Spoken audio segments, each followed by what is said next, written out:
Gang-stalking is an umbrella term describing a series of techniques utilized by a group to instill mental instability within a victim with the intent to discredit, sabotage, harass, extort and even drive a victim to suicide.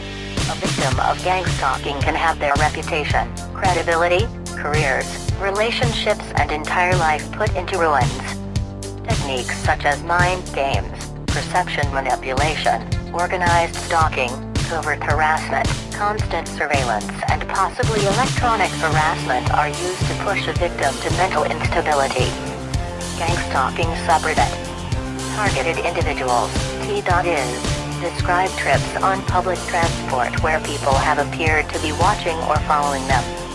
In one video a T.I takes a GoPro on the New York subway and narrates his journey to try to prove the existence of his stalker. He notes a man in an orange jacket who occasionally looks at him, another tall man who enters the train and makes eye contact with the man in the jacket, and a lady, who he thinks is giving him dirty looks whenever he looks away from her. For several stops, she just stands there, he says. These people really do perform a vicious act. They don't care if people are driven to suicidal depression like I almost was. It wasn't until after that I realized this is some kind of sick game I am in. You have to know that you are a good person inside and that they are the bad ones. You have to know that, to maintain your sanity. To the T.I, this man, along with the lady and the taller man, are all involved in the same game. In this case, they are off-duty police officers entertaining themselves in their free time by driving him to madness. Another T.I posts a GoPro video of a routine visit to a mechanic's shop. Except, he is being watched by COINTELPRO agents. COINTELPRO was a very real project run by the FBI to try to disrupt the Black Panther Party and other subversive organizations and public figures during the 60s. It ended in 1971. He notices a red Jeep opposite with a man in it. His suspicions aroused, he decides to watch it. He notices the man inside has his hands on his head. The T.I takes a photo. Then a white car enters the car park, stops, then leaves again.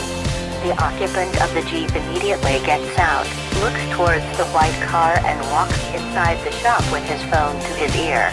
The T.I knows he isn't talking.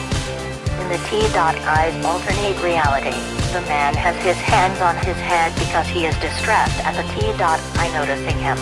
The white vehicle contains his supervisor, who radios instructions to him.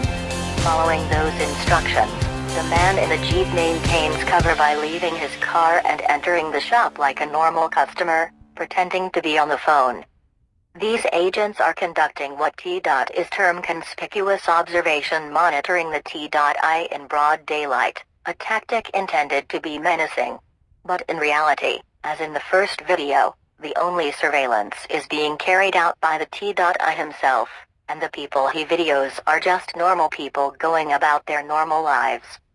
On Reddit, T.I is discuss hearing voices coming from their walls, people spitting into their drinks, cars sounding their horns when they pass their house, and 3 people in the same shop having the name David, a tactic intended to remind the T.I of another David who bullied him at school.